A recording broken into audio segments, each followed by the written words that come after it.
everybody. Thanks so much for joining us. My name is Sam from Tern. I'm here with Sean, who is going to give up his time, which is really nice of him today, to talk to you about his journey from studying graphics at uni and going into digital design. He's going to cover things such as his career journey so far, insights he's learned, what the industry today is like, and then give you some tips on getting into work, going through interview processes, how to leave your mark, self-promotion and growth, and also well-being as well, while working in the industry, because the creative industry is quite a personal industry to get into, I think. So yeah, without further ado, I will hand over to Sean. If you have any questions as we go, please leave them in the chat. So yeah, over to you, Sean. Cool, thank you. Lovely introduction. Hello, everybody. Thanks for joining us on a Tuesday night. I know it's late and I know it's cold and miserable outside, and obviously not if you're in Canada, which looks absolutely lovely, by the way. But yeah, over the next 60 minutes, I'm just going to be talking to you about my kind of experience and what's led me to where I am today. So as Sam mentioned, if you've got any questions, please put them in the chat and we'll answer them at the end. And I'll jump straight into it. So yeah, I'm Sean. I'm a creative strategist and lead designer. And I'm sure you're thinking like, cool story, bro, but what does that even mean? So essentially, I've been in the professional industry since 2007. I've had a job every year since then. I've worked in lots and lots of different agencies. I've worked for like blue chip clients, SMEs, startups, all kinds of businesses. And that's led me to the role I have today, which is a mixture of leading project teams. So by a project team, that is the creatives, UX, UI, so user experience and user interface designers, and the client on journeys from we need something to we've created a solution. The strategist part of it is how and what activities are required to get from point A, which is the problem, to point B, which is the solution, and that little journey in between, which is never a straight line. It's more this sort of thing. Imagine you had a strawberry lace and you dropped it. That's kind of the journey that we go on, and I lead clients into the right direction and bring them along for the journey, which is one of the most important parts of what I do. So I could have just gone through everything I do, but I think it's better to just put up a board and you can just pick out the phrases that kind of sing to you the most. But if I was to pick out the most important things that I do, vision and ambition and visual design are at the forefront. They've always been the thing that I studied and I'm probably the best at, and the thing that I love doing the most, followed by things like UX and UI design strategy. Product development and innovation is a big part of what I do now, because clients come to me wanting to push their products or their services or their websites to kind of increase their revenue or increase their reach. And that's what I help them with. More recently, over the past 5 to 6 years, workshop facilitation and stakeholder management has become a big part of what I do. This is a natural sort of occurrence as you become a more seasoned professional, if you will, and you become more senior. And then I've got some of the other kinds of things that go into my role. So quality assurance and testing. So when we build things, I test it to make sure that it actually works to the specifications that we wanted it to work to. I also help to plan and budget projects, which is the thing I hate, if I'm honest, because I'm terrible with numbers, but just making sure that someone else can check my estimates makes that a more bearable task. I'm also big on things like accessibility, so making sure that the products and services that I help to design are accessible to everyone. This is becoming a real big important thing, because 1 in 5 people that use your digital services and products have an access needs issue. So if you're not making sure that your website is accessible, 1 in 5 of your users is unable to engage with it. I'm also a big fan of animation and motion, something I taught myself over the past 10-15 years. So using things like After Effects, making animations and button interactions and movies and things like that. And then the last kinds of things are things that I've done through professional development. So service design, which is, for example, like booking a hotel room is a service that you go through. The user will go to a website, choose what hotel they want to stay at within a budget, in a location. Then they'll book it, they'll turn up to the hotel, have their stay and go home. That is one whole service. And there are applications and thought processes that we can look at, where we look at an end-to-end service and we decide, oh, actually there's some friction here, and we improve it. Or maybe a client doesn't have a service and we have to make one for them. It's a really interesting thing that I've picked up over the past couple of years. And then the last couple of bits and pieces, so mentoring and development. I've obviously helped lots of juniors and middleweight designers to enhance their careers and get promotions, find new jobs. Public speaking, I've been doing a lot of recently. And as you can see, I've got 16 years professional experience. So unfortunately, that makes me feel really old, but for you guys, hopefully that you're going to get something of value from today. I mean, everybody has one of these kinds of slides in their deck, but I think it just sort of brings a few memories back for me, which is these are all the kinds of people that I've done work for in the past. I mean, the list goes on and on and on, but these are probably some of the more recent or some of the most important ones. I've worked in all kinds of sectors, like from automotive to membership organizations, visitor attractions, charities, e-commerce, education, and entertainment. It sounds like that means that you would have a very, very wide and varied skill set, but actually the fundamentals of problem solving and design are quite similar in each one. It's just the application and the kind of research and data that you have from each sector is slightly different. But yeah, this is a sort of greatest hits, if you will. People ask this question quite a lot when you go to a job interview. So I've tried to summarize this because it's one of the most difficult questions to ask, because you can't just say, I like design. You need like, you know, what drives you? I'm passionate about like pixels. I'm driven by like little wows as well. So when you use like an app or a digital product or a service and something happens that was unexpected or helps you with your journey, and you kind of puts a little smile on your face. I love things like that. And I really strive to bring those into projects as much as I can. I also believe that digital experiences should be accessible to everyone everywhere. So, you know, I've already talked about and touched upon accessibility, but I also mean being able to access it from the kind of different cultures and creeds of the world. And no matter where you are and your background, you should be able to, you know, interact with a digital experience or a piece of promotional content, however you like, and enjoy it. I also believe in problem first, divergent thinking. So something that we do quite a lot is the double diamond thinking, where you think really wide to begin with, which is divergent. You come up with loads of ideas and then you pick a few and you hone those few ideas back in. So you kind of converge those ideas in, which is really, really important, because there's no such thing as a bad idea. There's just some that work better than others. And my kind of USP is collaboration by default. Iterate, test, and learn. So I take clients on the journey. There's no point in them giving you the brief and you saying, okay, great, thanks, and then you going away and kind of squirreling away and coming back and go, here you go, I've solved your problem. Your clients are experts in what they do. There's no way that you can ever know everything that they know about their business, their organization, or their issues. So you need to use that value and use that knowledge. So that's why I think collaboration is one of the most important things. And obviously any solutions that we come up with, typically in digital, you iterate on it. So the first version you do is kind of V1, and then you make V2 and V3 and V4, and you improve it all these times, always testing everything you do against users to make sure that you can improve it and you get real feedback. And again, learning. So once you've done that, okay, what did we learn about this? Let's go back through that cycle again. So that's kind of what drives me. Values is another thing. So I've got my own kind of beliefs and values, and that is that a designer, as a designer, you've got to be fluid. You've got to flow into problems and fill gaps, seek out low ground, wash away old for new, cleanse, navigate, and nourish along the way. So if you were to ask someone what a designer is, they'd probably say, oh, they pick pretty colors and fonts and things like that. But actually, being a designer is so much more than that.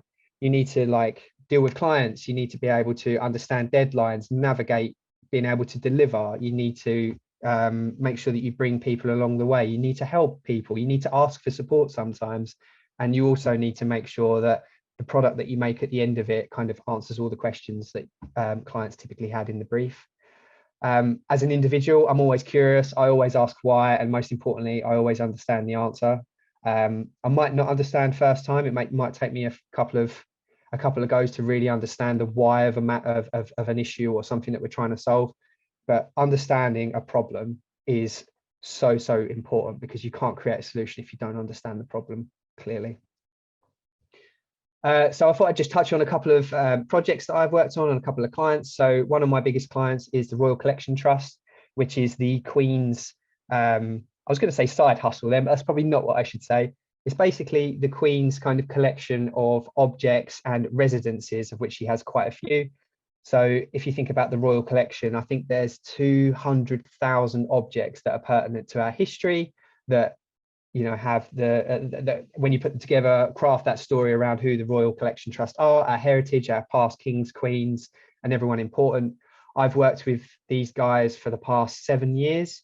I've done lots of different projects with them, from web design, as you see on the right hand side, the ticket booking journey. So when you buy a ticket to Buckingham Palace or Windsor Castle, if you book a ticket through their website, which you have to, then you're essentially using a service that I designed. And I've worked with them for so long that for a short while we had the Royal Warrant, which you can find on boxes of tea bags like Yorkshire tea. That's a product that's also has the Royal Warrant accreditation. Unfortunately, we have to reapply because every time a monarch passes away, you then need to reapply. So we've got to reapply now that we have a king instead of a queen. But yeah, really, really cool client, really rich history, very engaged client as well. They love being brought on the journey. Within the projects that I do for this particular client, it's typically like user experience, visual design. I do a lot of workshop facilitation and then mapping our changes against things called KPIs, which are like key performance indicators. So if we're going to do something, we need to be able to measure it afterwards and make sure that all the changes and all the suggestions that we make are actually beneficial to the client and beneficial to the organization. But yeah, really interesting client. Next, this is a really old project, but I always put this in whenever I talk about work I've done. It's probably the most favorite thing I've ever done. It was for Cartoon Network, and it was for a show called Adventure Time to promote their latest TV series. If you don't know what Adventure Time is, go and watch it. It will blow you away. It's an incredible program aimed at any age. But essentially it was a choose your own adventure story. So it was actually up to the user what they did and the outcome of the story. We included things like little mini games. We also translated it into about 15 different languages in about 30 markets across the world.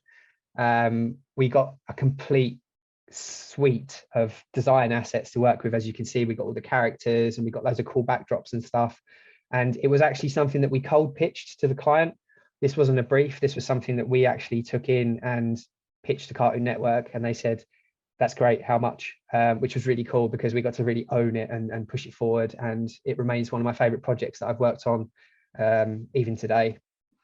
Next, I thought I'd put something different in here. So as I said, like animation and interaction is a really important thing to me.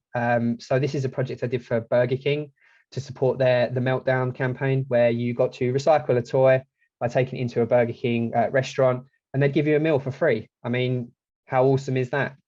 The only thing to me that was a bit tricky was it's quite a complex offer. It's not just buy one, get one free, which is really easy to understand. There were a lot of rules in this. So the idea was they needed a microsite to promote this.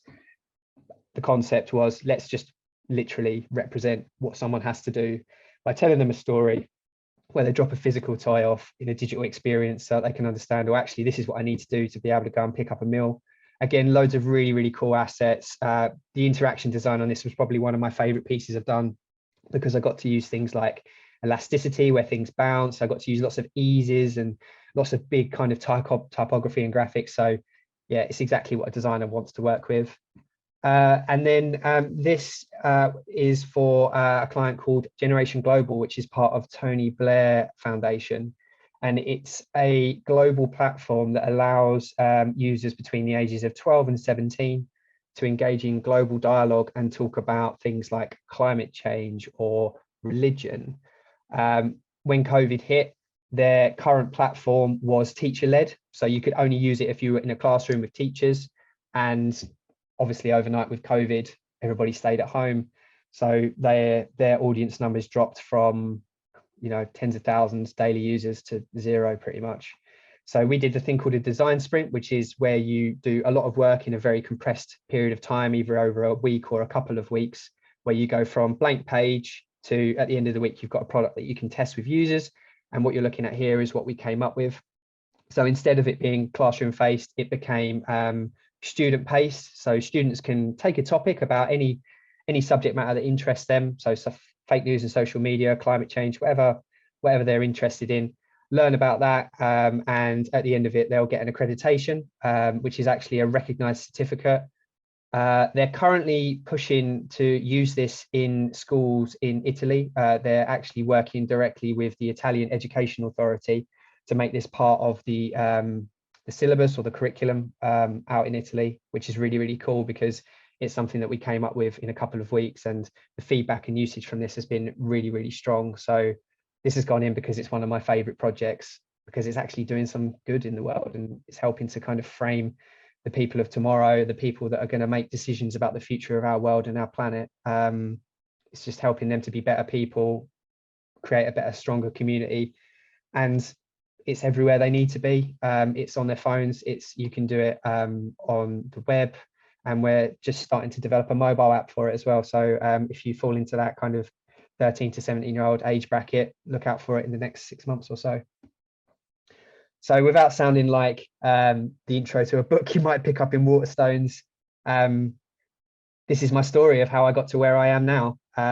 So this was, as I was saying to Sam earlier, this was quite a cathartic experience, actually, going back and reflecting on all the decisions I've made and all the things I've been into and done to get here. But hopefully it doesn't feel like you're listening to an old man in a pub tell a story. Hopefully you'll get something from it. And remember, if you've got any questions, please put them in the chat. I'm more than happy to answer any questions. There's no such thing as a stupid question, and there's no subject that's off the books. Like, I'm honestly happy to be completely honest about everything.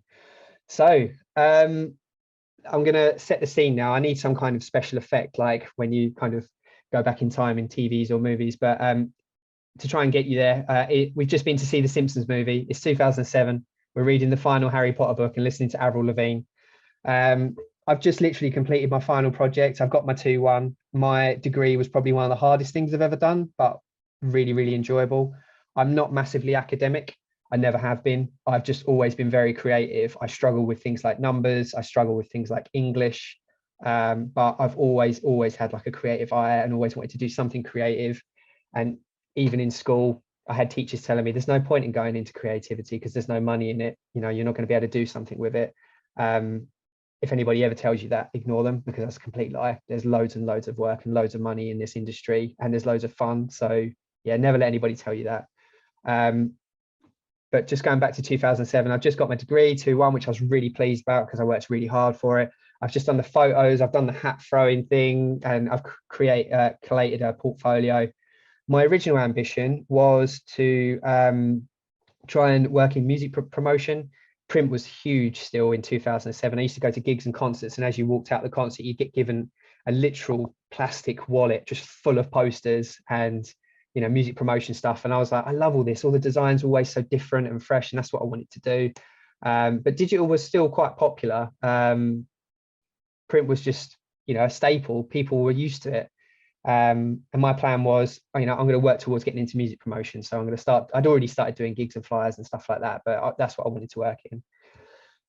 And then this guy, Steve Jobs, walked out on stage in his little black roll neck, like he always does, and changed the world forever by showing us the future, which was the iPhone. And this was literally a week after I got my 2-1. And I remember watching it thinking, oh, I've really messed up here. This is going to change the world. And it was obvious as well from the minute he walked out that, you know, this is a big moment here that we're witnessing, and this is a huge innovation. I mean, granted, it is a lot of innovations and small ideas put together, but just this thing that you've got in your hand that has all your music on it, it has the internet on it, it has applications, it has games. Yeah, I think the Morgan Freeman meme kind of says it all. This is kind of how I felt. Life ruined. I started thinking, well, digital jobs are just going to be the future, and I don't really have that. I don't really have any digital skills. My life's kind of ruined. But actually, that's not quite true. I think in the first instance, the shock of it made me think, yeah, my life is ruined. But actually, that's not real. It's not. It's an opportunity. It's a moment to kind of pivot and change and realize that when things are new, it's actually much easier to learn and adapt into it than breaking into something that's already like well established. So that's kind of what I did, really. I just took that opportunity to kind of go with the flow of the traffic and kind of move with this industry, this new thing that had happened. So that kind of leads me on to one of my first kind of major statements, that if you were going to take away anything from today, I'd say that this is definitely one of them. And that's that in the creative industry, the only certainty is change. What you knew a couple of years ago won't be the same as today, and what you know today won't be the same in a couple of years. In the creative industry, you know, in the past 50 years, we've gone from like Bauhaus style to like hyperwave. We've gone from physical to digital. And we've gone from one of the things that I hate the most, but even I buy into it now. We've gone from like ownership and purchase to like subscription. So no one really owns anything anymore, which is a bit mad. You know, you get on the morning commute and people don't have newspapers in their hands anymore. They've got their touch screens. People don't talk as much as they used to. It's now just like comments and likes. But things change, and we've got to change too. Otherwise, we become extinct, and nobody wants to become extinct. And you know, you become irrelevant, and no one wants to become irrelevant in either. So as these things happen, we need to move with that surge. We need to sort of embrace it, if you will. So there's a couple of memes coming up here. I'm really sorry. I love a meme, but yeah, I guess it's a moment to sort of improvise, adapt, and overcome. But that, you know, it doesn't mean you're irrelevant if you do see a change like this.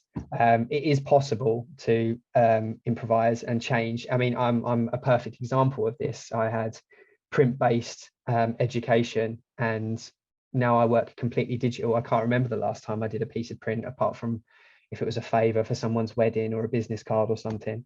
But I guess what I realized straight away is that digital was definitely smarter than I was. It felt like a world that I just did not understand, and I was naturally curious about it. I wanted to understand it, and I wanted to learn a lot more about it. So I started to think about, well, what is digital?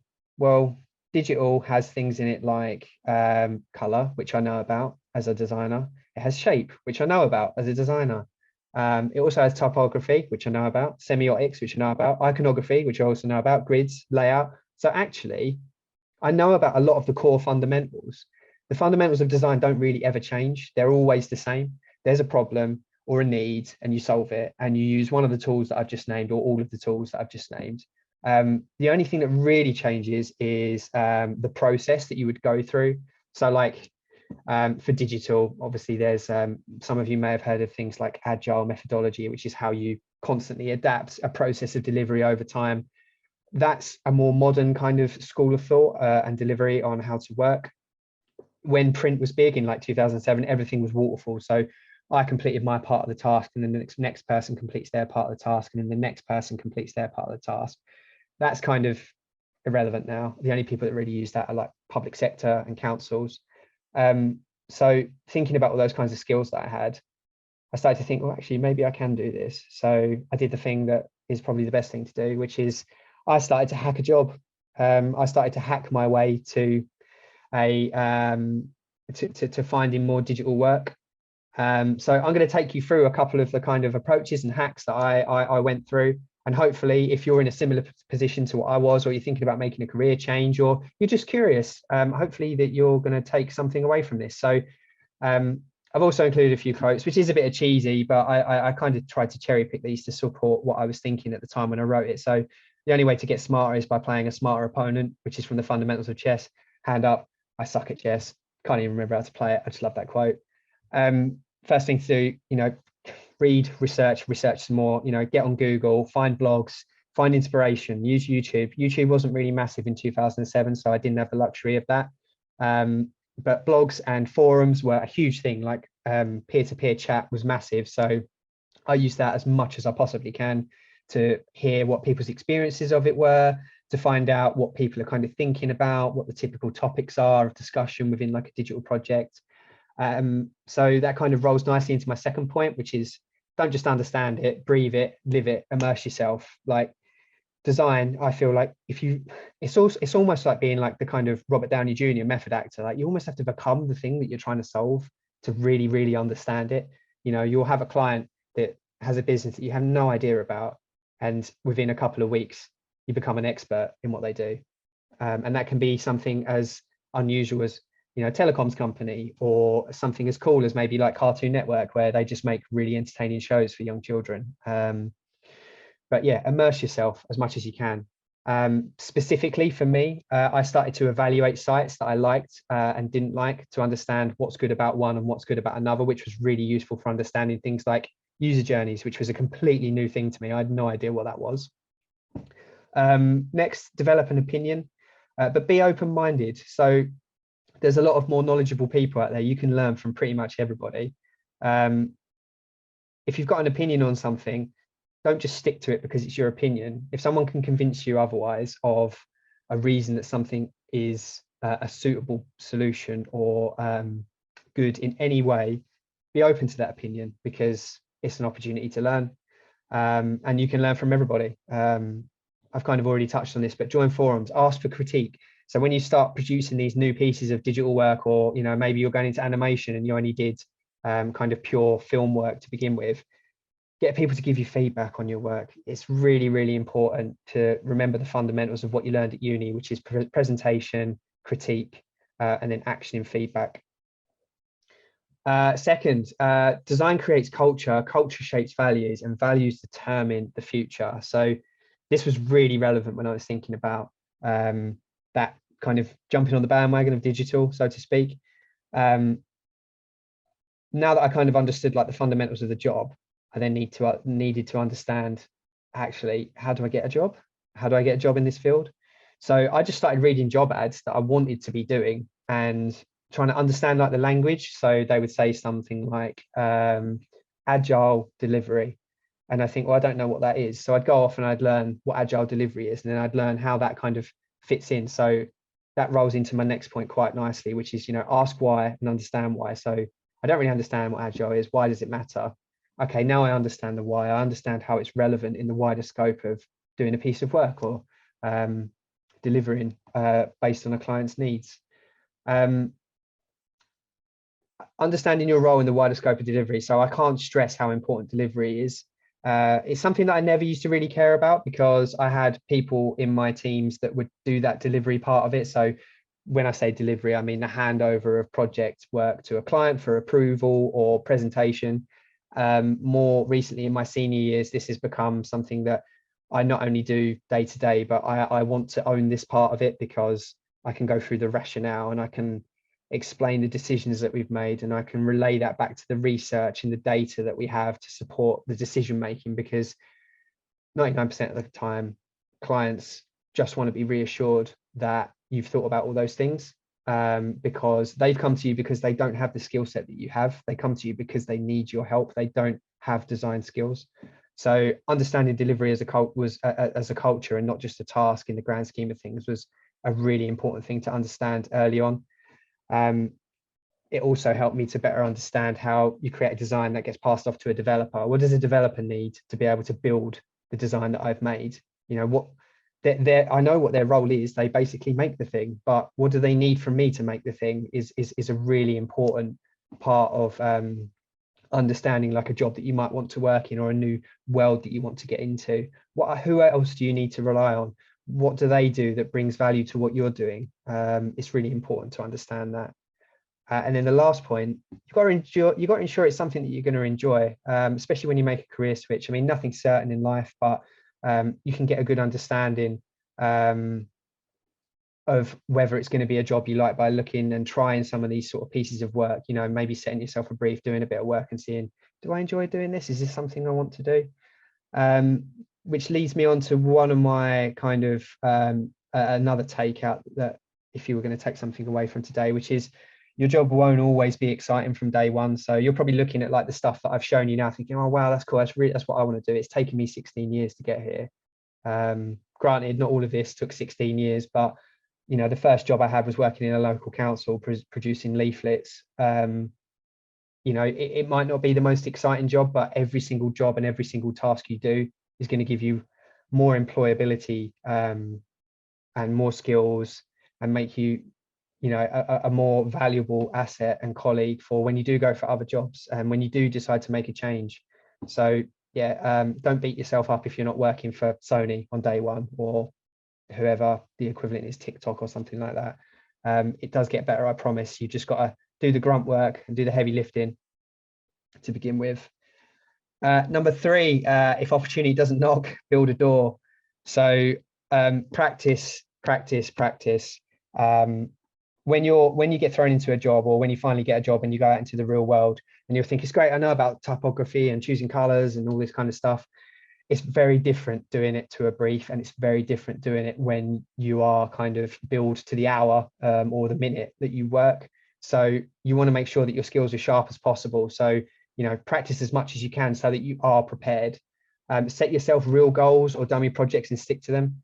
So we all say, oh, I'd like to do this thing and maybe I'll do it over the weekend. Like, to be honest, that's not good enough. You need to kind of think, okay, I'm going to do this, and by Friday I'll have this done, and by Saturday I'll have that done, and by Sunday I'll have this done. Because when you do get a job in the real world, that's the reality. You're working to deadlines and you need to work on that process of delivery, getting everything done. If you're already prepared for that, even if you're setting projects for yourself, it's going to make it even easier for you to kind of transition into a different job or into your very first job. The third point on here, I say through gritted teeth, which is offer your services for free. So lots of juniors I hear about getting ripped off or not paid for their work because it gives them good exposure. That's rubbish, because exposure kills people.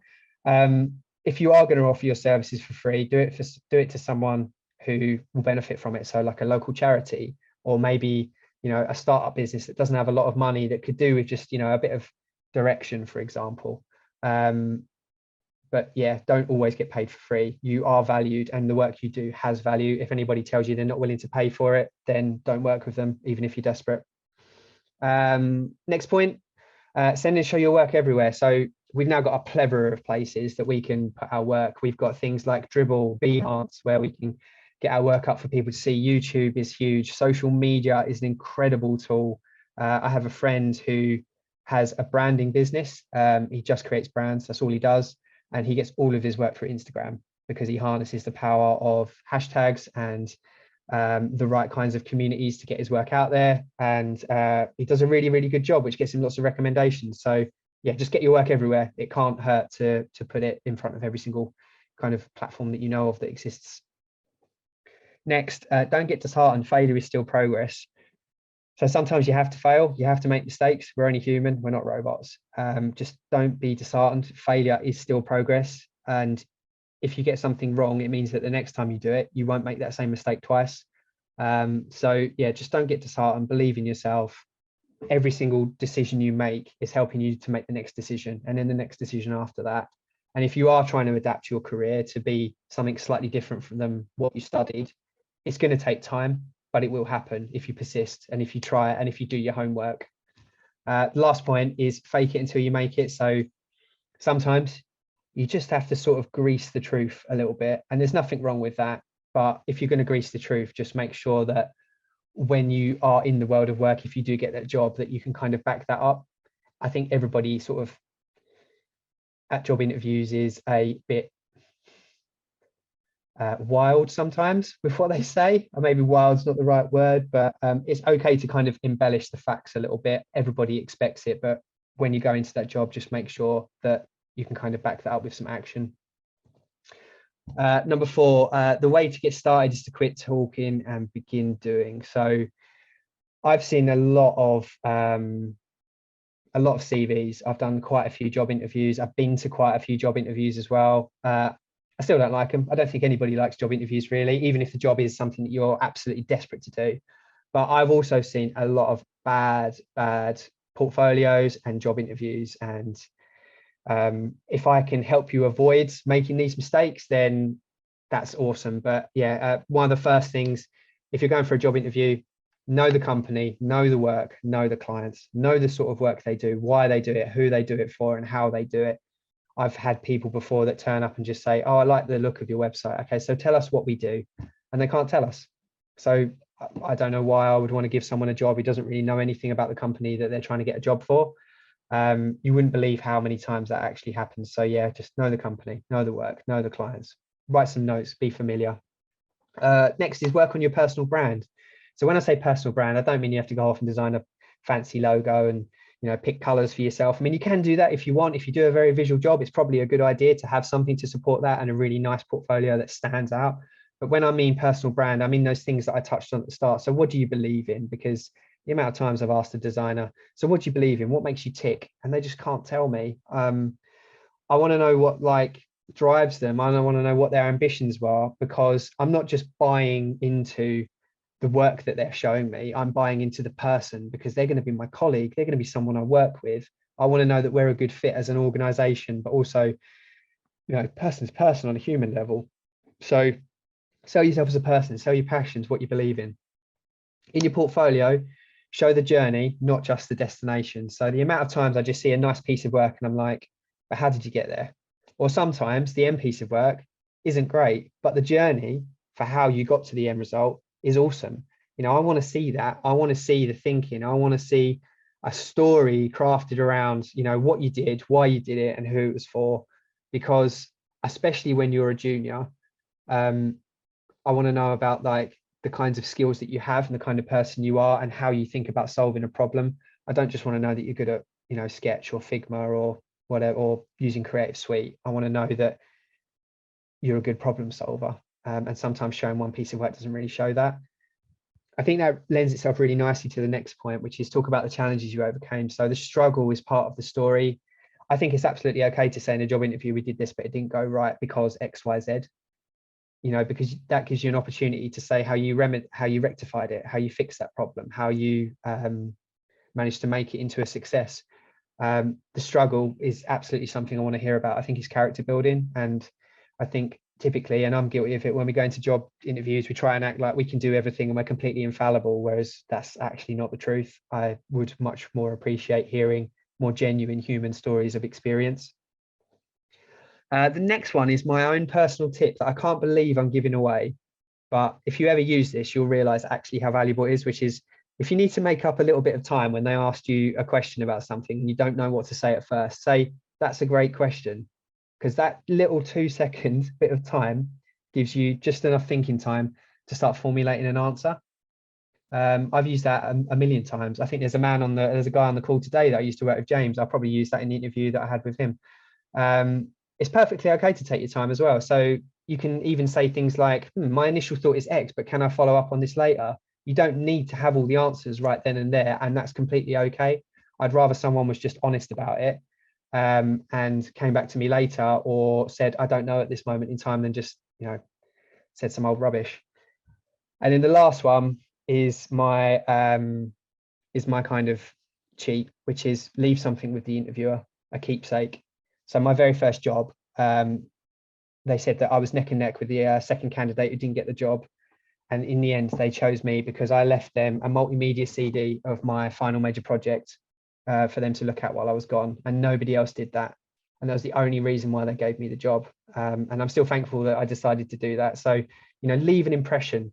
It could be like a conversation starter about something that you talk about anecdotally while you're having your interview, or a link. You might mention something, I saw this great article on X, send that to them so that they can review it, show that you're interested and keen, build a little bit of rapport, send them some additional work. If you've got a massive portfolio, you don't have to show everything. And at the very least, if you don't have any of those things, that you can send them a very polite email to just follow up, goes a long way. So just touching on like skill sets, I think in 2007, it was very, very different to how it is now. When I was applying for jobs, it seemed that you needed to know about other things, i.e., if you're a visual designer, they wanted to know that your UI skills were really good, and you had an awareness of HTML or user experience, brand, motion, but that one skill was really high. I think that's changed a lot over the past 10, 15 years, and actually skill sets these days are more like a comb shape. So you're expected to be kind of intermediate in quite a few things, an expert in one or two. So that's just something to kind of look out for and be aware of, that one fundamental skill that you have from university is probably related to many other skills. So make sure that you kind of expand that as much as you can. I'm just checking for time. We got 19:43. Okay, so I'm going to go through these next slides quite quickly so that we can finish up and get to some questions. But the second industry insight is something I struggled with for years, called imposter syndrome, which is where you doubt your abilities and you feel like a fraud. I've managed to cope with it pretty recently, and figure out how I can deal with it as an individual. I think everybody to some extent feels like, oh, I'm no good, or my work's not great enough. So here's a couple of coping tips to help you, which is learn to recognize it, learn to understand when it's happening. The second one, the most important thing for all creators, is let go of perfectionism, because it just does not exist. You can be protective over something to a point, but you'll never ever get it exactly how you want it. Always make sure you celebrate your successes when you do something good, and when you and sharing your failures, because it will make it easy for you to accept them, and they're great learning opportunities. Don't be protective. You are solving a problem, so every brief that you work on, the end result might not be a solution that you like, but it might be the right solution for the problem that you are solving. That leads really nicely into, don't let things get personal. Clients can be difficult, and that's never going to change, because they're paying you money for a service. They want to feel like they're getting value, and they want it their way because they're giving you money at the end of the day. So sometimes you need to let go of what you believe is right, because not all battles can be won. And if you're ever worried or doubting yourself, or you're not feeling quite right as a junior, or someone maybe a more novice designer, use people within your support network. Speak to your colleagues, speak to your line managers and friends. Your support network is integral. I'm also a mental health first aider, and it's something that I've learned recently, that self-care is just it's really important these days, and people are more and more aware of it than we ever have been. The next one is for all my neurodiverse brothers and sisters out there. Within the creative industry, there's actually a lot of neurodiverse people. So, people that might have ADHD or autism or dyslexia or dyscalculus, like I have. I'm terrible with numbers. You don't need to worry about it. As a creative, you're going to be in good company with good people, and we will make accommodations so that we can have this awesome creative talent as part of the team. So don't feel like it's going to be a factor that's going to hold you back, because that's just not true anymore. It shouldn't ever hold you back from going for a job. Number 4, so diversify your design experience as much as possible. So try and get a variety of work on show in your portfolio, to show, if you're doing flat illustration in one project and then another project with flat illustration, that might be your style. Try and push it a little bit more. What else do you have? Do you have something where maybe you've got a bit of photography, or maybe something where you've played with typography a bit more?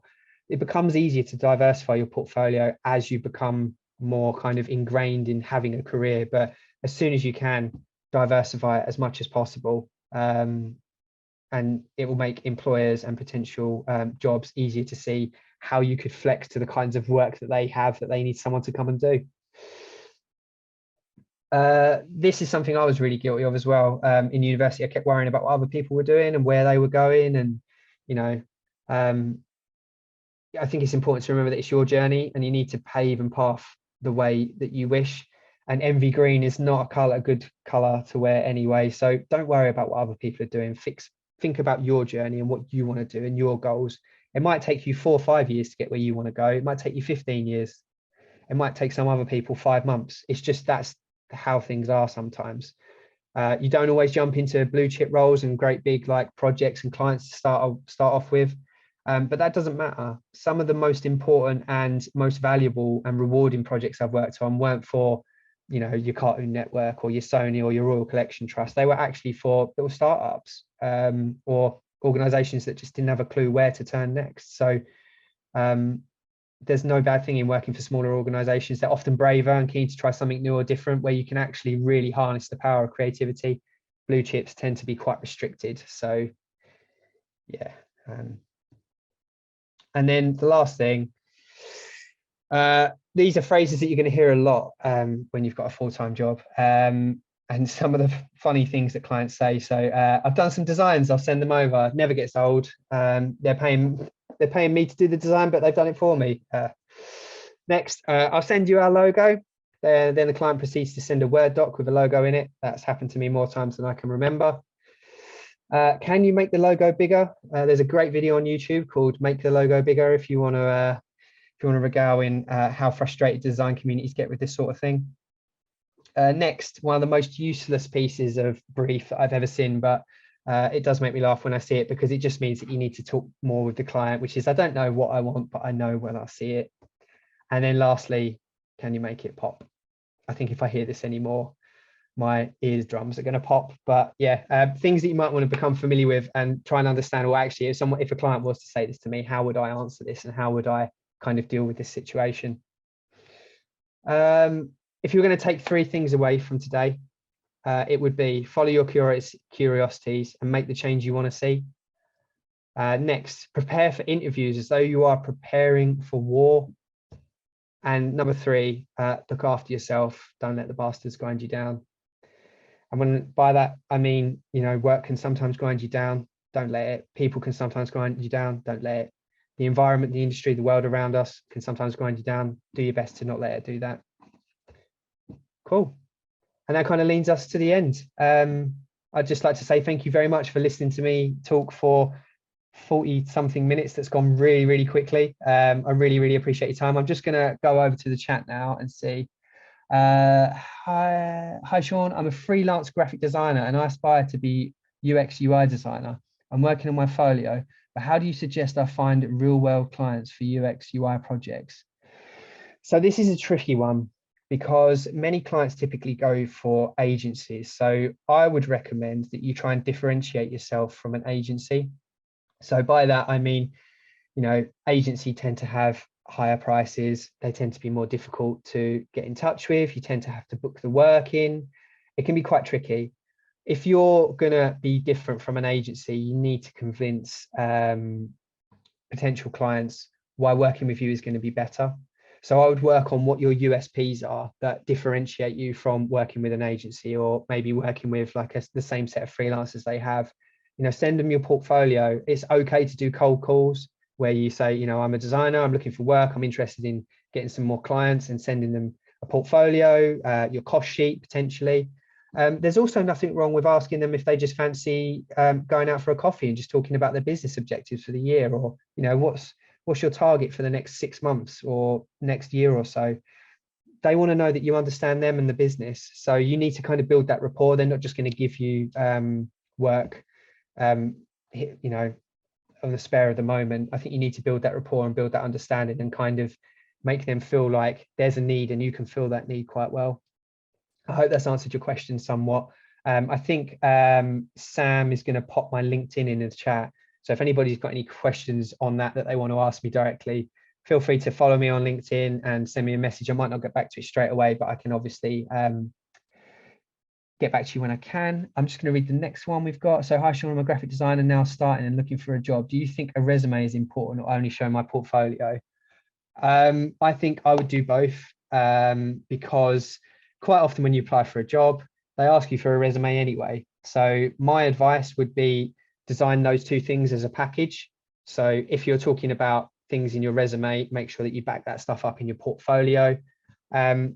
You can also save space on your resume quite easily. You don't have to type everything in massive paragraphs. You can use things like bullet points.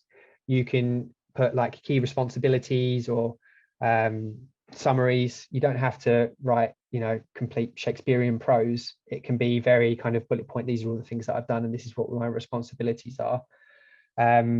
You can even say, please see page of X of portfolio for more details as well, and send both those documents together. So absolutely, I would think about doing both. And if you've got your own portfolio website, make sure that all your URLs are linked. And, you know, if someone's got a printout that they can get to your site, and if someone's on your site, they can get to the CV and so on. Abigail, how does one price themselves as a freelancer? I'm not one yet, but it's the dream I have eventually. Do you charge hourly or per project, have a base rate? So this is pretty tricky to answer because it depends on the person. It depends on the kind of role. I think an hourly rate is better. And when someone asks you for a quote, I would send back an itemized sheet of this is what you asked for.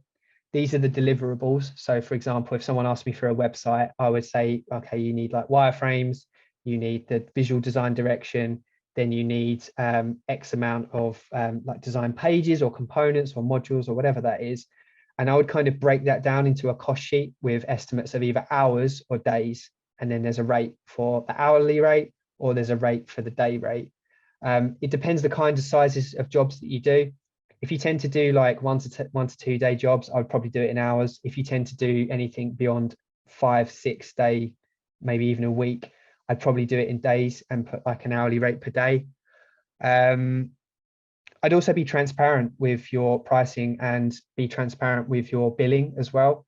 So if there's a way that you can kind of log the time that you spend on an activity and send that back to the client, that transparency will go a long way, because sometimes you'll come under and sometimes you'll go slightly over your quotation.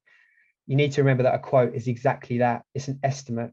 I mean, those of you that drive and have cars, you take it to the garage and you say, how much do you think that's going to be? They'll say about 400 quid.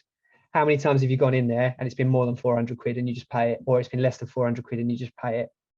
Whereas in the design world, I think many clients try and get away with, well, actually, you said that would be £400.